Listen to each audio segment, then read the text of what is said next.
All right, Tube, I'm back. A little hiatus, but I'm going to take some time to start working on the Chevelle little by little until I get more time to really dump some time and energy into it. What I've been working on is deleting and smoothing out the rear blinkers in the rear from the quarters. I was able to find a dude who had one of those machines. I kind of told him my dimensions that I wanted, and he cut it out for me. I had this done maybe a year and a half ago when I first got the Chevelle, I want to say, and just never really got to it.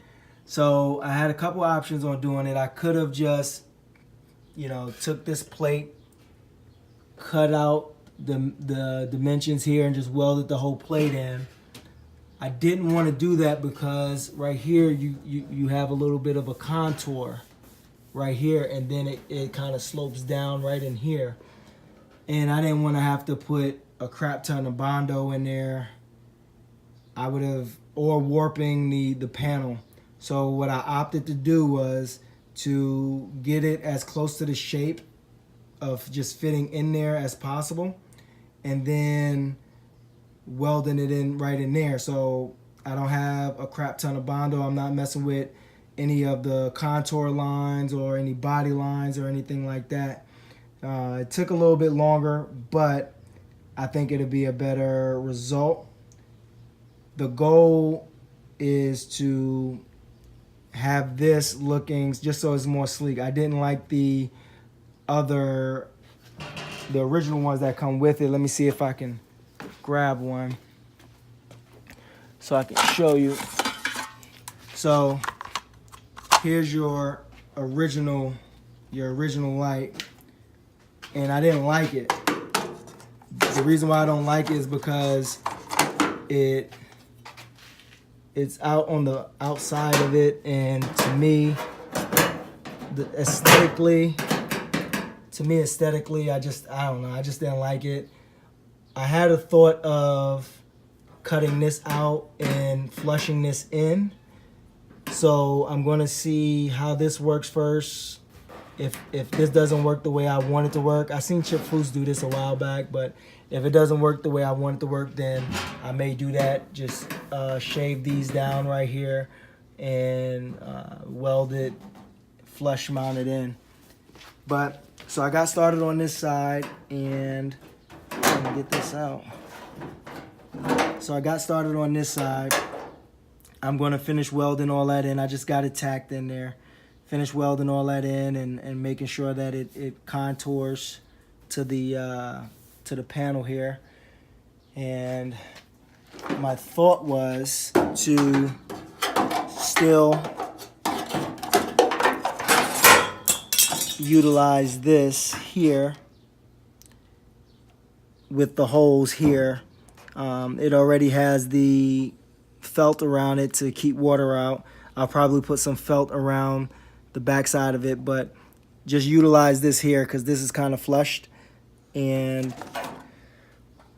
use the whole light bucket here, and I'll see how that works out. But yeah, just stay tuned. I'm getting back at it, and I'll get back at you. All right, just wanted to give you an idea what I got going on. So as you can see if I can focus it up. All right, so as you can see, I have the blinker is going to be screwed in. What I'm going to do is I'm going to weld this nut in, and I'm going to just grind it down. So that's going to be flush mounted in there. I'm going to do the same at the bottom. So what I noticed is that in order to use this, I have some gaps here, like right here at the top here, and then I got a gap like right down there. Everything else is pretty much fitting good. This right here needs to be tapped down. So basically what I'm gonna do is I'm gonna tap all this down so it can fit nice and flush after I tighten it all the way down. So I know it's gonna hug that lens. And then I'm also gonna put some felt on the inside around here to keep water from going in. then you have that the flush look that I was going for. And I think it'll be nice. The way it's looking, I think it'll be nice. You have that kind of like that flush look. You know, my door handles are flush. This will be flushed. And I think it will look real good. The other thing to point out, I don't have to do nothing special to my lights. I can keep the lights the same way. I can run the same type of wiring for those lights. I can run the same bulbs in the lights, even though I'm gonna run LEDs. But I can run the same bulbs. I don't have to change out anything, make nothing special, or buy anything special. And they're DOT approved, so I don't have to worry about any type of DOT issues, which realistically nobody ain't gonna bother me about it. But I don't have to worry about those DOT issues. So that came out looking real good. I am going to tap it down around the edges just so it's as tight as it's going to be. And then once I add the felt, it should keep it watertight. Plus, for the most part, I'm not going to be driving it in the rain. It's not a rain car. It's a sunny car, drop the top type deal. So just stay tuned, and I'll come back at you with some more of this footage, man. All right, what up, tube? Back at you. Got this side roughed in and done for the most part until I do a high build over the whole car. So that's good. Let me gotta get past my motor here, give you a side shot of it. But yeah, this is it. So it's like I said, it's roughed in. I went over the first part with fiberglass filler, sanded that all the way back, and then leveled everything out as much as I can. I don't like to do a lot of sculpting. I feel like if you do your metalwork pretty good, you don't have to do too much sculpting, but not a lot of Bondo in there just to make sure everything is leveled out.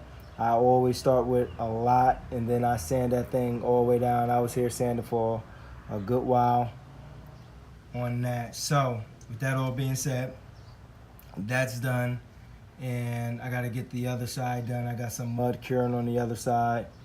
Once I get that done, then I can move on to another part of body work that I need to get done on a car, which I'll figure out what that is. There's just so much that need to be done, but yeah, everything is everything. I need y'all to just go ahead and stay tuned. I put the dash in there because I was just bored. So yeah, just stay tuned. And yeah, this that 72 Chevelle convertible build. I'll get up with you too.